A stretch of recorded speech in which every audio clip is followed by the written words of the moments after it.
바이러스에 걸려있는 모습처럼 교회가 병들어 있다. 그래서 그런 것에 대해서 진단하고 문제제기를 하고 대안에 대한 상상력을 던진다. 이런 취지로 쓴 책입니다.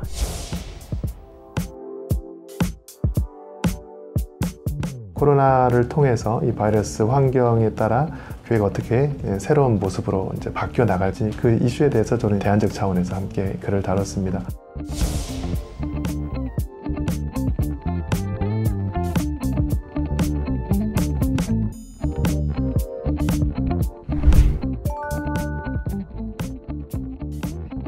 (80년대까지만) 하더라도 민주화 과정에서 교회 역할도 굉장히 있었고 목회자들이 앞장서서 그런 목소리도 내주고 하는 데 있어서 공적 역할들을 굉장히 잘 감당했던 측면들이 있었거든요. 하지만 90년대 이후로 성장 논리로 교회 패러다임이 바뀌면서 자기 중심적으로 이 교회 패러다임이 확 이제 전환돼요. 그러면서 교회는 굉장히 커졌고 힘이 세졌고 점점점 교회에 대한 이미지는 나빠질 수밖에 없는데 합리성과 이성을 찾아볼 수 없는 맹목적 신앙으로 흘러가다 보니까 교회가 그런 사회적 관계에 대해서 굉장히 둔감하게 되고 대화하고 소통하는 방법도 잃어버리고 우리는 선택받은 백성이라든지 어떤 그런 교회 내부 논리가 훨씬 더 강하게 작동하다 보니까 거기에 대해서 누가 뭐라고 해도 별로 반응을 보이지 않는 것 같아요. 이건 앞으로도 계속 반복될 수밖에 없어요. 신학이 바뀌거나 교회 패러다임이 바뀌지 않는 한 앞으로 점점 가속화될 수밖에 없기 때문에 희망적이지 않다. 강한 충격 요법을 통해서라도 좀 뭔가 변화가 있어야 되지 않나 그런 생각이 듭니다. 예배 공간이 한국교회 교인들에게는 굉장히 중요한 신앙의 정체성의 핵심이다라고 생각이 들어요. 그러니까 주일 성수라는 우리 개념이 있잖아요. 이 현장 예배가 갖고 있는 장점이 분명히 있어요. 그 안에서 공동체성이 형성되고 하나님의 백성됨을 확인할 수 있는 장점이 있지만 이제는 예배 행위 이외에도 이웃사랑의 실천이라든지 선교적 삶을 살아간다든지 다양한 형식으로 나의 믿음을 증명하고 그 믿음대로 살아갈 수 있는 여러 가지 행태들이 있을 텐데 주일 예배라는 이 개념 하나만 가지고 그 사람의 믿음의 척도를 평가하는 건강치 못한 신학의 어떤 토대에 있지 않나. 마치 예배를 드리지 못한 이 상황을 하나님의 심판으로 여기는 것들, 그런 이제 극우적 발언, 또 징벌적 발언들이 하나님의 진노의 개념으로서의 재난을 바라보는 그런 상황들을 볼 때 좀 우리 한국교회의 어떤 전반적인 신학의 토대가 많이 약하다 그런 생각이 듭니다. 그 말씀에 공감하면서 그 이제 바깥을 좀 더 얘기하고 싶은데 한국교회가 어떤 세계를 읽으려는 노력에 실패한 측면이 있어요. 과거에는 여의도 순복음교회 같은 데 삼박자구원 공수표지만 공수표라도 거기에는 희망의 메시지를 날렸단 말이에요. 지금 교회는 희망의 메시지를 못 날려요. 그러면서 이제 계속 이미지는 나빠지고 쇠락한 집단, 적폐의 대상 막 이런 식의 말들이 막 많아지면서 자기들 안에서 대안을 못 찾고 있으니까 허둥대면서 위약적인 말들을 하는 이유는 사람들과 호흡하고 희망을 줄 수 있는 내적인 감수성 이런 것들이 약화된 결과인 것 같아요.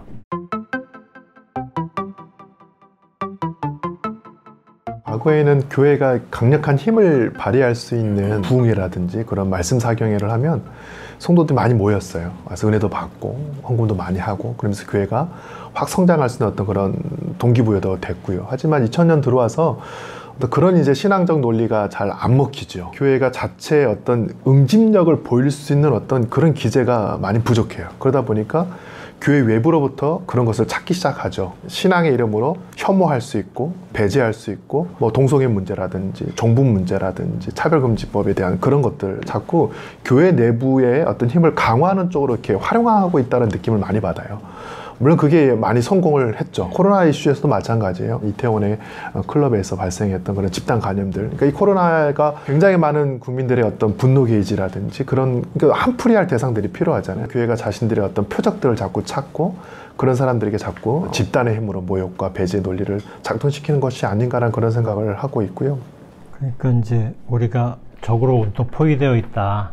그러니까 우리가 적과 싸워야 된다라는 이제 이런 이게 타자 전략이죠. 타자를 설정해 놓고 타자를 중앙으로서 안에서 결속력을 높이고 살아남겠다. 이게 이제 계몽군주 같은 느낌이 받았거든요. 계몽군주의 특징은 뭐냐면 자기는 선한 의지를 가지고 있지만 소통할 수 있는 장치들이 없다라는 거죠. 바닥의 목소리, 지금까지 자기 생각하지 못했었던 타자의 숨소리 이런 것들을 듣거나 대화를 나눠보거나 할 기회가 없었다라는 거예요. 소통할 수 없는 교회의 막혀버린 담론 구조. 지금까지 교회 중심부에 있는 파워 엘리트들이 들을 수 없는 얘기를 들을 수 있게 하는 장치를 교회에서 만들어내는 것. 이것이 난 필요한 문제다라고 생각이 들어요.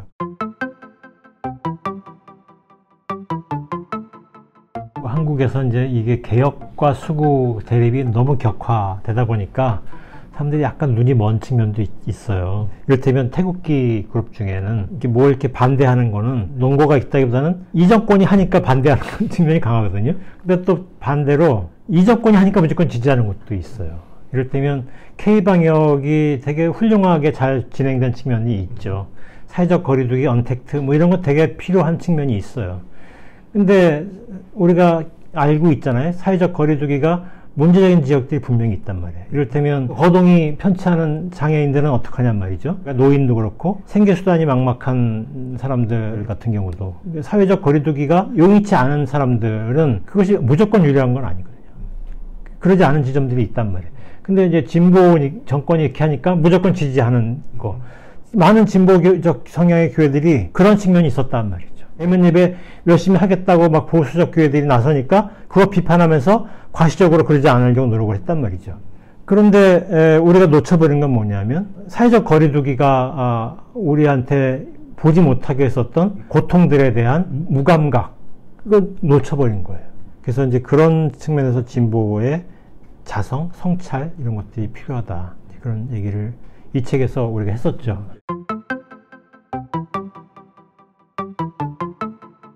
온라인 교회가 가져왔던 변화 중에 하나죠. 목회자 중심 신앙에서 이제 평신도 중심의 신앙, 예배당 중심에서 일상의 가정의 삶의 자리 중심의 신앙으로 이렇게 패러다임이 바뀌는 것들에 대해서 한국교회 전반적인 신앙을 좀 새롭게 할 수 있는 기회인 것은 맞다. 그래서 이것을 어떻게 하면 긍정적인 방향으로 끌고 갈 수 있을까에 대해서는 좀 많은 또 연구와 노력이 있어야 될 것 같고, 예배 형식과 또 신앙의 실천에 있어서도 다양한 제안들이 나왔으면 좋을 것 같아요. 이제 온라인 교회에 대해서 이야기를 할 때 우리가 하나님 나라를 어떻게 경험할 수 있나, 저는 그것을 가장 잘 우리가 현실적으로 경험할 수 있는 공간이 저는 온라인 공간, 가상 공간이라고 생각을 하거든요. 온라인 교회 같은 경우로 보면요, 성도 구성이 글로벌이에요. 전 세계가 나의 교회다. 그러면 이웃사랑에 대한 실천도 다양해질 수 있겠죠. 전 세계의 아픔에 대해서 공감할 수도 있고, 거기에 대해 어떻게 함께 할 수 있을까 같이 연대하고 기도하고 후원할 수 있는 것까지 해서 이 계기를 통해서 신앙과 신학이 확장할 수 있고 더 넓어질 수 있는 그런 것들에 대해서 우리가 잘 활용할 수 있으면 좋을 것 같다는 생각이 듭니다.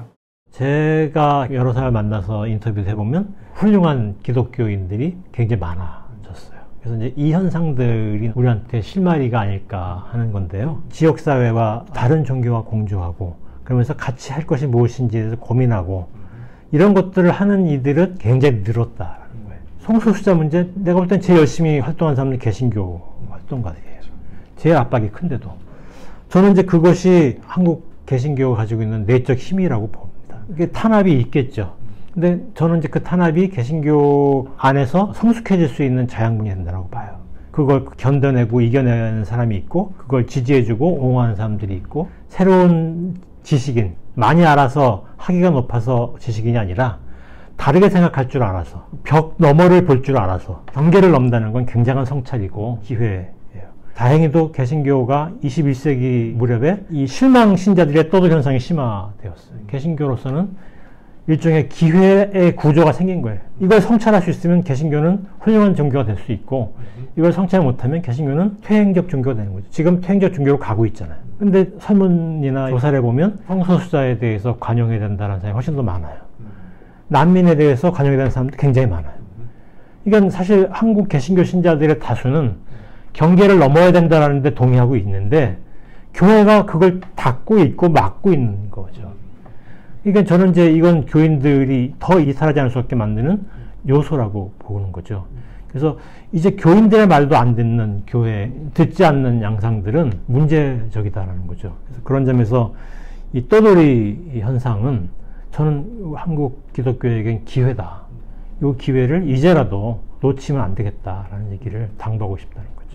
저도 김 교수님 말씀에 동의가 되는 게, 과거에는 이제 장소 중심적 신앙, 목회자에 의존할 수밖에 없는 그런 신앙, 그다음 종교적 권위에 의탁해서 내 믿음을 확인받고 인정받아야 되는 그런 신앙에서 이제는 자기주도적 신앙으로 바뀌어가는 거거든요. 건강한 가난한 교인들이 많아지는 건 분명한 것 같아요. 이제 신앙의 주도권, 예배의 주도권, 믿음의 주도권을 이제 성직자로부터 일반 모든 성도에게까지 확장시켜 나가는 그런 물리적 환경이 만들어졌어요. 그래서 물론 교회 지도자와 목회자는 위기죠.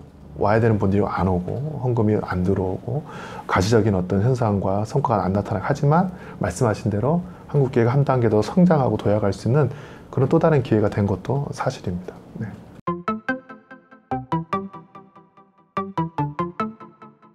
아무래도 숫자적인 감소는 분명한 것 같아요. 한 20-30%는 교회 오지 않을 걸 다들 염두를 또 하고 있고, 다양한 형태의 교회 또한 등장하지 않을까. 저는 사실 작년에 온라인 교회에 대해서 연구하면서 젊은 목회자들이 새로운 교회를 좀 많이 오픈할 줄 알았어요. 또 최근에 또 메타버스 관련해서 막 또 붐이 일어나다 보니까 그런 시도가 좀 빨리 다가오지 않을까 싶었는데, 현실적으로는 그런 교회가 등장하지 않는 것 같아요. 그래서 어느 노회에서 이제 목사님들 대상으로 온라인 교회 강의를 좀 했더니, 우리 교단법상으로 주소지가 없는 교회는 교단에 소속될 수가 없어요. 그러니까 이런 온라인이라든지 가상 공간의 교회가 사실 정식 교회로서 인정받기가 어려운 좀 구조인 것은 사실이에요. 거기에 대해서 좀 제도적인 변화가 좀 불가피하다. 더 나아가서 또돌이 교회인들, 또 가난 교인들, 건강한 종교적 성찰을 지금 하고 있는 그런 분들에 대해서 교회가 얼마나 열린 자세로 수용할 수 있을까. 단지 마냥 장밋빛 희망을 말하기에는 너무 현실이 쉽지 않은 상황인 건 분명한 것 같습니다. 코로나가 오면서 굉장히 중요한 변수가 생겼는데요. 출석률도 확연히 떨어졌는데 신자들이 교회를 장기간 안 나가도 죄의식에 사로잡히지 않고, 한국의 성공신화의 중요한 필수 요소였는데 출석률이 죄의식과 연결되는 식의 담론이 무너지고 있다는 거예요. 습관도 무너졌어요. 1년 내내 교회를 안 나가다 보니까 교회를 안 나가도 허전하지 않아진 거죠. 이런 상황에서 작은 교회들은 이제 소상인 몰락하듯이 몰락에 있는 거고, 결국은 이런 열악한 상황을 헤쳐나갈 수 있는 천재적인 중소형 교회의 목회자들만 살아남고, 대부분의 사람들은 살아남을 수 없는 여건이 마련되고 있는 거죠. 여의도 순복음교회가 신자수가 제일 많을 때가 78만 명이었어요. 78만 명을 수용하기 위해서 20개의 예배당이 필요했습니다. 근데 온라인 공간은 그런 공간이 필요 없어요. 이렇게 되면 성공한 교회들은 100만이 넘는 교회도 나올 수 있어요. 슈퍼 울트라 기가 처치가 나올 수 있는 겁니다. 그 얘기는 모르면 양극화가 엄청 심해진다는 얘기죠.